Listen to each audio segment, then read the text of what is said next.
Hello, and welcome to another episode of the Well-Appointed Mystic. Today, I thought I would do the tarot tag, What Made Me Do It? I think that's the tag. If not, it's in the description and the title, so you all will know what I'm talking about. But this is a series of 10 questions about what inspired specific tarot acquisitions. And I thought what I would do is flip the list. It is where I saw it. It starts off with TarotTube made me do it. And I'm going to save that one for last. And I'm going to start at the bottom and work my way up. So I'll go 10 to 1. So the number 10 is the wild card. And I thought I would start with the wild card just because I decided to make the wild card pick. The sale made me do it. And it also is my most current acquisition. And so I thought it would be a good one to start with. So every year, Llewellyn does kind of a big sale around the same time that they host Llewellyn Con. So if you're not on their newsletter list, I recommend signing up for it. You'll get notified about when they have sales. And no, this is not a promoted post. I am just a fan. They are welcome to send me decks, though. I would really appreciate it. But so I tend to wait and make some purchases to sort of earlier decks, things that have been out for a while, until the sale, since obviously I didn't purchase it right away, or it was something that I missed from years ago or whatever. So this year, one of those said purchases was the Forest of Enchantment by Linnea Weatherstone, and the art is by Marilla Allwood. I'm not sure I pronounced that right. This is a deck that I know people have seen ad nauseum for years, but I have acquired quite a few of the Llewellyn decks over the years, so when the sales come up, I always think it's a good opportunity for me to finally pick up a deck that maybe was one I've been curious about, but wasn't sure it would necessarily be for me. So this is such a deck. It's one I'm sure you all, it comes with a great big guidebook. I'm going to move that out of the way. So these still in order. Let's start the other way. How about it? So there we go. So this is a deck that I just wasn't sure. It is a little, I don't want this to sound insulting. Just the artwork wasn't necessarily to my taste. I think it is lovely in terms of the attention to detail and some of that kind of, definitely, but it's a little, I don't know what word to use for this. I don't know. It just I wasn't sure it was going to be for me. And I had watched a couple of videos over the last couple of weeks of people talking about, they were probably older videos, about this deck. And so I thought, okay, well, I'll give it a shot. It was, marked down quite a bit. So it seemed like a good opportunity. The other thing that I've always had questions about is that this is one of those decks where they changed the names of many of the major arcana. And it's the Enchanter's Wheel instead of the Wheel of Fortune. The Huntsman instead of Justice, Suspension instead of the Hanged Man, the Black Shuck instead of Death, just to the point where it's like I legitimately would have to work really hard to sort of learn. The Folly instead of the Tower, the Starlight instead of the Star, Moonlight instead of the Moon, the Council of Animals instead of Judgment, and the Wide World instead of the World card. But then they also changed all of the names of the individual suits. So it's just like, from the standpoint of pick up and go sort of decks, this is definitely one that's kind of operating in its own system a little bit, which was why I was a little hesitant about picking it up, and why I waited for a sale. However, this Ace of Spells with this dragon might have been the reason I purchased this. I just think he's so lovely. But anyway, so this is definitely a deck that I'm going to have to spend some time with the guidebook, spend some time just flipping through and making sure that I know what everything is. I'm assuming spells looks to me like wands. There's the Child, the Seeker, the Weaver, and the Keeper instead of the court cards. Visions, I'm assuming is cups. Yeah. I mean, that definitely looks like a 3 of cups. So I think I could probably work with this deck fairly well. I think the major arcana would be my biggest stumbling block because some of them were so different. So I'm not, I can flip through this whole thing. Whatever. we'll play it by ear.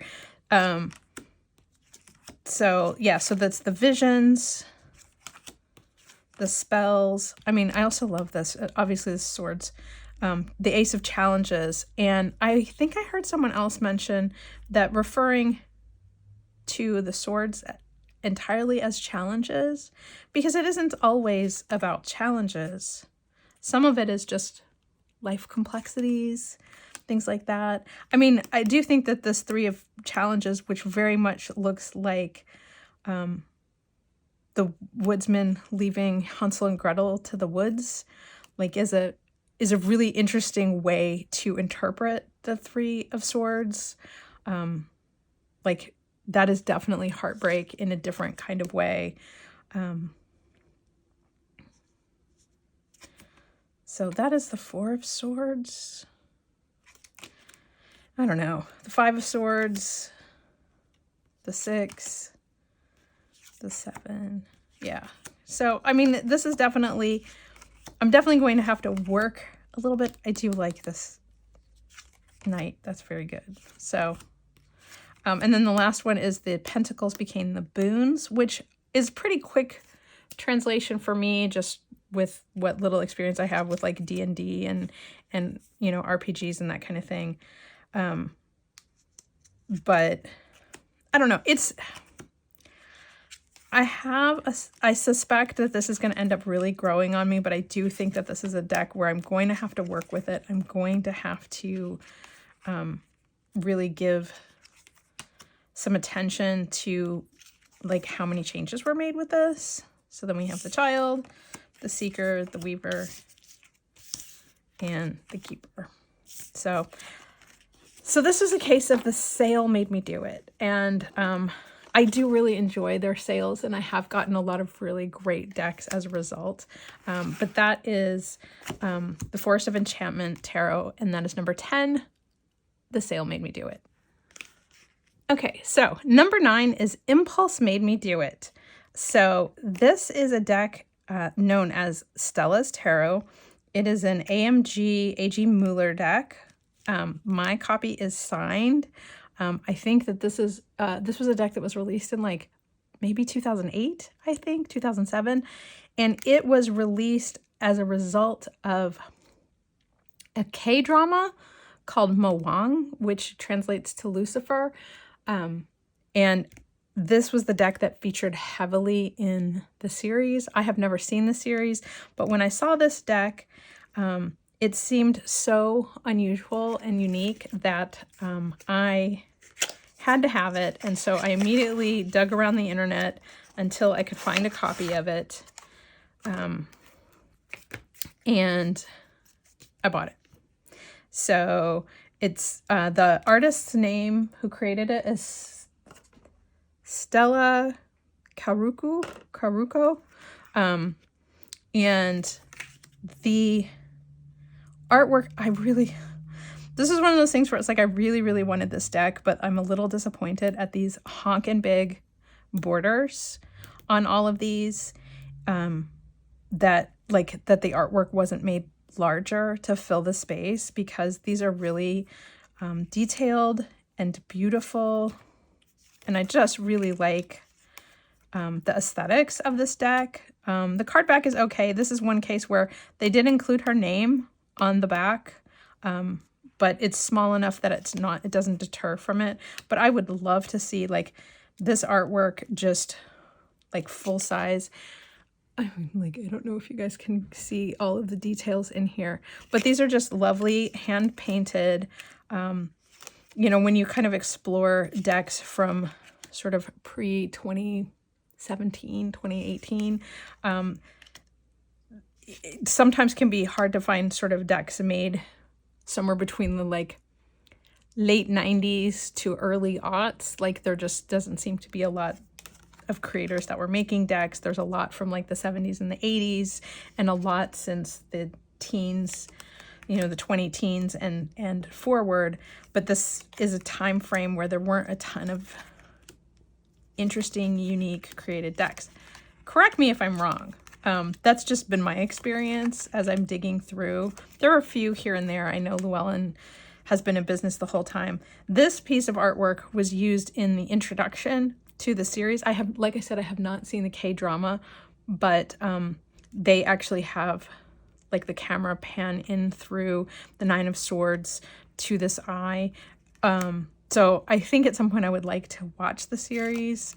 But this is just a really, like, this, as soon as I saw it, I think I saw it on some online review somewhere. I don't know what possessed me to find it. Maybe people were talking about, this is a deck that does tend to get counterfeited a lot. And so there are a lot of people, like, it has come up as a deck, one that was based on a television series or was featured in a TV show, and then also one that gets counterfeited a lot. So that may have been where I stumbled on it on the internet. But yeah, as soon as I saw it, I was like, I have to have this deck. I really want it. And I do understand now, these cards are very small. Like, they're, I would say that they're probably slightly larger than playing card. Let me grab a regular size tarot deck real quick. So when I put Stellas Tarot next to a standard tarot deck, this is the Mermaid Tarot from Llewellyn, and this is a standard deck of playing cards. You can see, like, it is definitely smaller. It's probably, let's see, it's about the same width, but it's about a ½ an inch shorter. And then when you add in this, you know, 3/4 inch border, like, you're losing a lot of real estate here. But anyway, so this is Stella's Tarot. Aren't these gorgeous playing cards? I forget where I acquired these. I believe these are called the Federal something. Federal 52. King's Wild Project. Jackson Robinson was the designer. Green foil on the box. Probably a Kickstarter of some sort before. Like, they're just really nice. So you know, if you like playing cards, look at that. So, but yeah, so that is Stella's. I won't flip through the whole thing. It is very Rider-Waite-Smith inspired, but these paintings are just so unique, and so just so lovely. I really like these. I would love to see someone reproduce this deck. I mean, at some point, I wouldn't even mind if these were on, you know, like oracle-sized cards, to give that artwork more real estate. I think they would be lovely, just like a full bleed. Yeah, so that's number 9. Number 8 is My Inner Child Made Me Do It. And several years ago, I stumbled across somebody talking about the Kauawaii Tarot, and it popped up, I want to say, in somebody's Facebook marketplace, deck swap kind of thing. And I decided I would go ahead and give it a try, even though I don't tend to go in for cartoony, cutesy decks. I'm much more about vintage aesthetics and that kind of thing. And when I got the deck, I was a little shocked and surprised to discover that basically every single card had like crushed candy bits all over it. I think somebody used this as like a table decoration, like at a party. And so I don't think they ever actually used the deck. But yes, I spent a good deal of time scraping off the crusty Candy Crush stuff all over the deck. And then I got a little sour and I was like, well, you know, like I felt like I kind of, you know how it is, like you buy a deck and you know, it's maybe the buying experience isn't great. So then you feel like the deck is a little tainted and that kind of thing. So I wasn't sure if I was going to keep it or if I was going to pass it on to someone else who maybe wouldn't have that kind of association with it. But it sat in a drawer for a while and I recently pulled it back out and have ended up really liking it. 2025 has been a really hard year. So, you know, sometimes having cute little 7 of coins critters who can't decide which cheese to eat, you know, like that's kind of where I'm at. Eat all the cheese. But yeah, like here's, I don't know if that's printed error on there or if this is a result of all the candy that was in here, but it's not sticky. So like, I'm going to let it go. But I have ended up really liking this deck and finding it surprisingly charming. I didn't expect that I would. I love this magician, this little owl who has all his stuff around him. But yeah, it's easy to read. It's very Rider-Waite based. I want to say each of the suits has a specific animal association. But I have not worked with it a ton, so I probably have to like go back and check. But yeah, it's pretty cute. I like that there's all the creatures in the 10 of Cups, not just dolphins or narwhals or whatever, but you also have unicorns, and it's just fun. It's a silly little deck, and it does speak to my little inner child who quite appreciates the Kauawaii Tarot. So that is number 8. My inner child made me do it. The flip side to number 8 is number 7. My dark side made me do it. And I'm sure it's probably very obvious to pick the Gothmancy tarot for, it actually says Gothmancy, Divination and Darkness. For the dark side made me do it, but I am a classic goth child of the 90s. So, I mean, the fact that I think most of the figures in this deck look like Robert Smith from The Cure really works for me. You know, some of the other figures can be interpreted. I think maybe the High Priestess was supposed to be Blondie. There are some notes in the guidebook about who each of the characters, each of the representations are supposed to be in a song. So it may be more in the song, like the Fool, the song is The Lullaby by The Cure. Let's see, the High Priestess.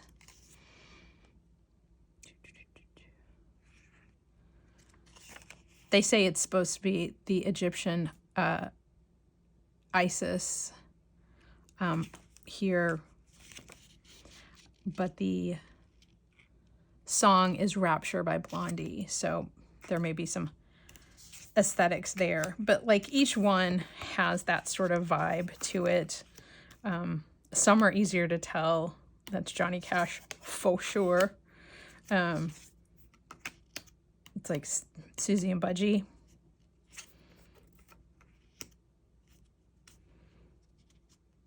This guy looks really familiar. But yeah, so they're definitely like pulled from various... That looks like Edgar Allan Poe, which all good goths love, Poe. But yeah, so it's kind of all over. A lot of musical references, some film, literary, that kind of thing. It's a really fun deck. Dave Gahan, for sure. But yeah, so this is my dark side made me do it. It is definitely Tori Amos. Definitely my 90s music inspired self holds onto this deck. And you can tell it's still in order. I don't use it. I mostly just admire it and flip through the book. At some point, maybe I'll use it, but it's one of those decks that like I will never get rid of it because it is so much a part of my history at some level, even though I've only had it for a couple of years. But yeah, so this is the Gothmancy tarot, and I don't think it says who the artist was. I believe I acquired my copy on Etsy. I do think the artist is continuing to do work and has some other projects. So she may still, I'm assuming it's a she, I'm not sure, may still be on Etsy. So you may be able to pick up a copy if this is, I will put a link if I can find one in the notes. So that is the Dark Side Made Me Do It, number 7. Number 6, the Hype Made Me Do It. To be honest, like, I wanted to love this deck so much, and it's not to say that I will continue to hold on to it. I will continue to appreciate it, but it is definitely a deck that I bought because of the hype, more so than really knowing whether or not it was a deck that I could work with. This, I'm not sure which edition this is, but this is Danielle Noel, the Moonchild Tarot, if I did not already say that. There are some cards in this deck that I love and I think are beautiful. There are others that even just a few years down the road are starting to feel aesthetically a little dated. I'm sure you can say that about any deck, and it'll probably come back around at some point where all of a sudden it feels really retro and vintage. But like, there's some cards I really like. There's others that I don't understand sort of where she was going. I know a lot of other people have mentioned that there is a lot of younger people. This was definitely designed to inspire and appeal to, you know, a younger audience than maybe even I was when it came out. Aesthetically, there are some things I love, like this card, this Queen of Pentacles, is stunning. Even though she is very, very young, I love all these like gold details and the leaves. Super, super pretty. The Eight of Pentacles, it just looks repetitive. I know that's probably what they were going for, but I'm not sure that's how I would have interpreted it. So yeah, there's some that I'm like, meh, like the Six of Wands, like it does not do anything for me. The Ace of Pentacles is beautiful. I have the Star, is it the Star Child is the other one as well. And there are some, again, like this Ace of Cups is stunning and I think it's so beautiful.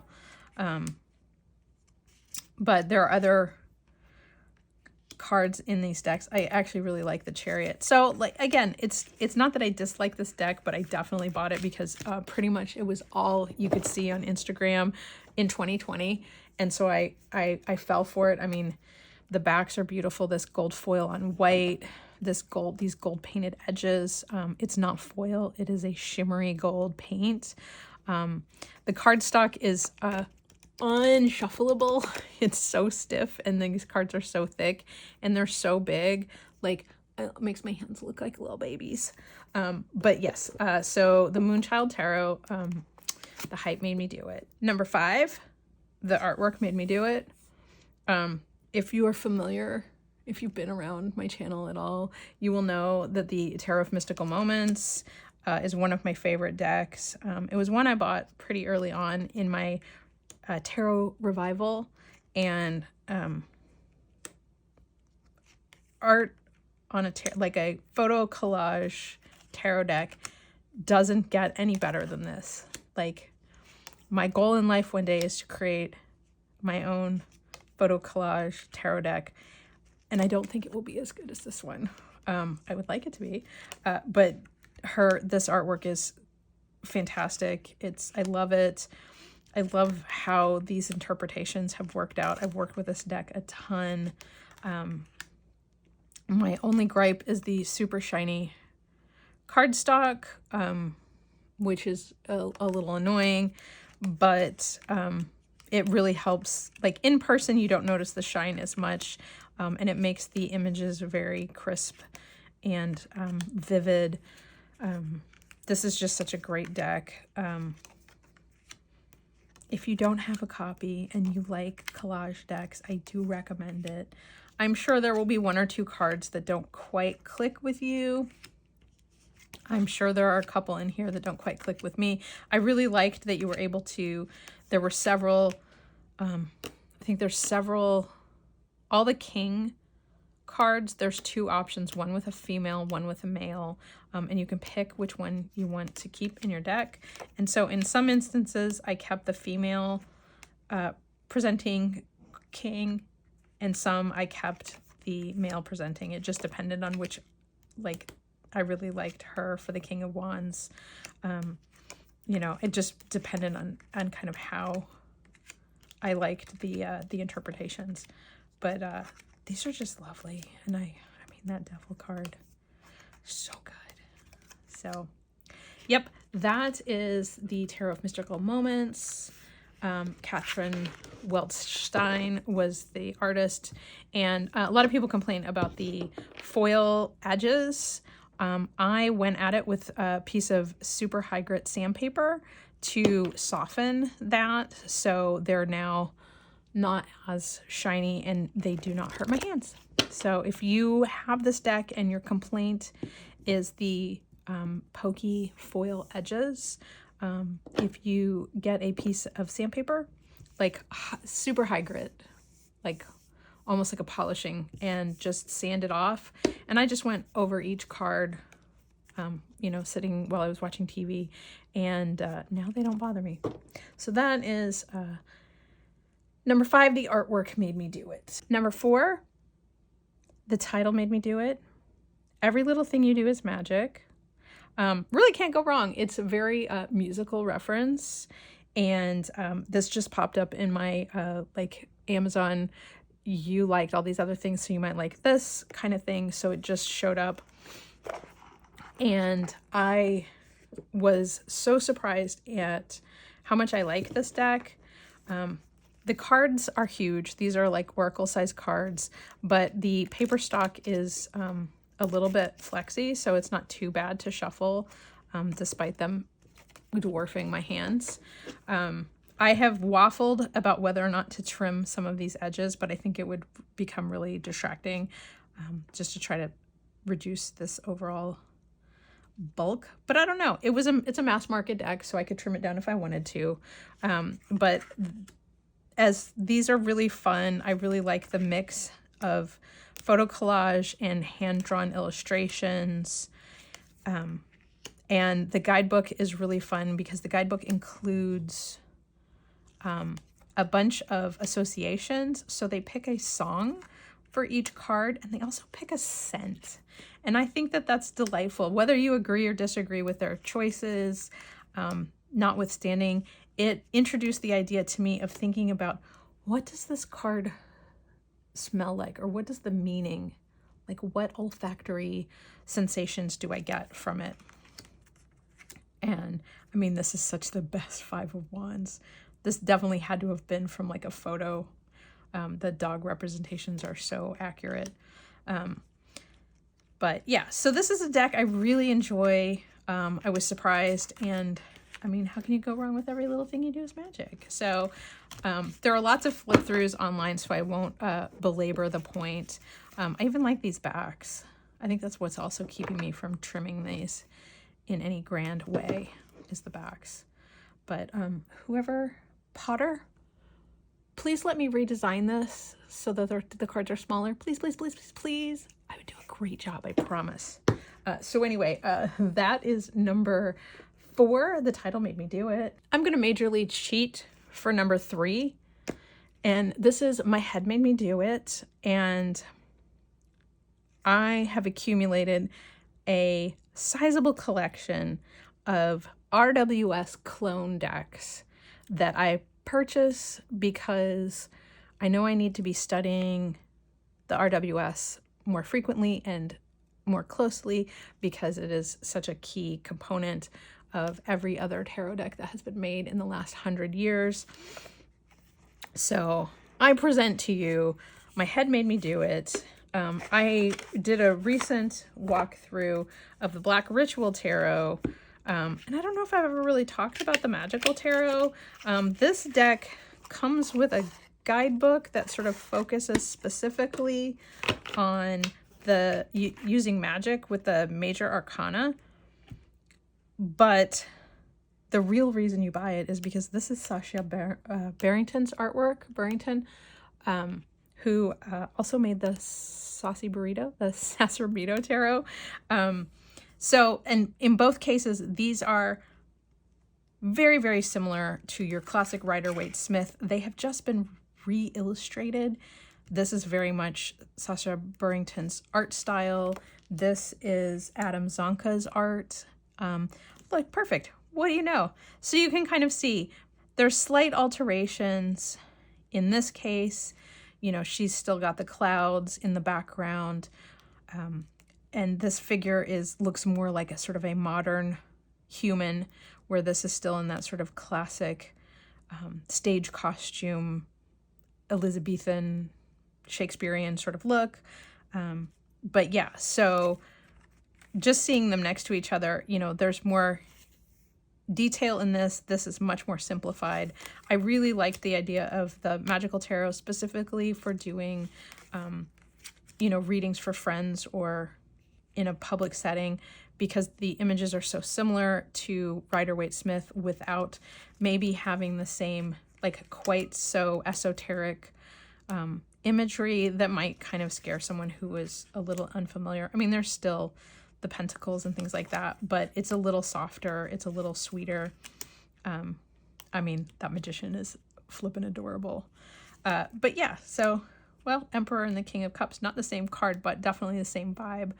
And you can see just the simplification of the facial features, the just touch of spot color really adds a little something, makes him feel very regal here. But, and then I really like what Adam Zonka did here. I really like his illustration style. What separates this from traditional Rider-Waite-Smith is that the line weights are all super consistent, wherein the original artwork for the Rider-Waite-Smith, the line works tend to vary. And I think what happened was the paintings, the artwork that that Pixie created was varying sizes. Maybe they didn't establish what size for sure that they wanted, and so the artwork was reduced or enlarged to accommodate. And in old world techniques, there wasn't any way to adjust line weights when you scaled artwork that way. So like if you blew something up that was really small, the line widths would just get thicker. And we've seen this happen, like if you use Photoshop or Illustrator or something like that. You may have experienced this. There are ways to adjust that in the software now. So you can scale things up, particularly in Illustrator, and not have your line weights change on you. So if they were 1 point to begin with, they will be 1 point no matter how big you make the artwork, or it will scale proportionally so that it looks consistent. But anyway, thanks for listening to my art TED Talk. But yeah, so you can see like Adam Zonka's artwork, all the line weights are the same throughout the entire deck, where if you look at the original, and the same thing with Sasha's, hers are just have a really nice, delicate painterly quality, even though they are a little bit thicker, and overall her artwork is a lot simpler, focusing only on the details that sort of you really need to see when you're looking at these cards. But yeah, so number 3, my head made me do it. Every RWS clone deck that I have ever purchased, and these are just 2 of many that I have accumulated over the years. If you have a favorite cloney deck, please leave a comment for me, because I do love to accumulate these. I know there's a few that I need to consider, but these were 2 of my favorites, so that is why I shared them. Number 2. My heart made me do it. This is the beautiful Hartwood Tarot, created by Stephanie Burrows and Adam Ohlers. And let's see, I have a few cards, and these are the extra cards in the back. But pretty much from the moment that I saw this deck, I knew I had to have it. This was the original publication. I know they have been in the process of reproducing it and making it more consistent with their other decks in terms of typefaces and borders and the card backs and that kind of thing. So I don't know if I will repurchase this deck, or you know, to have like a consistent set, or if I will continue to work with this one. But one of my favorite childhood books was Mrs. Frisbee and the Rats of Nim, which was very much the concept of, you know, creatures living in close proximity to humans. And so this very much kind of is that same storybook feel of, you know, stories like Mrs. Frisbee and other things. And she was a little mouse too. So it's just, I freaking love this deck. And it just touches my heart in all the ways. Ugh, this squirrel with the, this should be a tattoo, I think, for me. A squirrel with a little pentacle stamp. It's like all of the things I love. Paper, stationery, squirrels, yes. Also, the Eight of Pentacles is a card that comes up a lot for me because I have a lot to do and should be doing more of it. But anyway, yeah, so if you do not have a copy of the Hartwood, I do recommend it. Oh, he got a little tipsy. But these are just such a, this is just such a great deck. And I'm looking forward, I think I am going to spend an entire month with this deck this fall, because I think this is a good November deck for me. It's, you know, it has all the feelings of sort of cold, looking for a warm, safe place to be. So yeah, this is number 2. My heart made me do it, the Hartwood Tarot. And now for the one you all have been waiting for. Number 1, TarotTube made me do it. And to be honest, there's probably about 50 decks in my collection that I could blame on TarotTube, but this is the one I am going to talk about. This is Good Fortune Tarot by Barbara Moore. I will pretty much say that Lisa Pepez is solely responsible, but I'm sure that many other TarotTubers weighed in on this particular deck to convince me to purchase it. Barbara Moore's, like the lengthy descriptions of Barbara Moore's guidebook that went with this. And I mean, I was on the fence about it anyway, because I really like Jessica Rue's artwork. I loved the Woodland Warden's Oracle. But I really need to do the edges of these. I think I want to do them in gold. But the key here is that this deck, definitely, like, I think the guidebook is a huge part of all of this.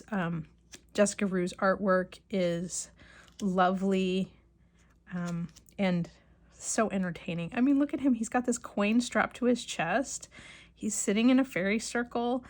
He's like ready to go. He just isn't going anywhere. This Four of Swords is just spectacular. I believe there's something in the book about this Three of Swords and the fact that this sword has been removed. So just a lot of really lovely things. The artwork is so nicely done, and it's just a lovely deck. And if you have not seen Lisa's deep dive, I believe she did on this deck, and where she talks about the guidebook and everything, then you should go check it out.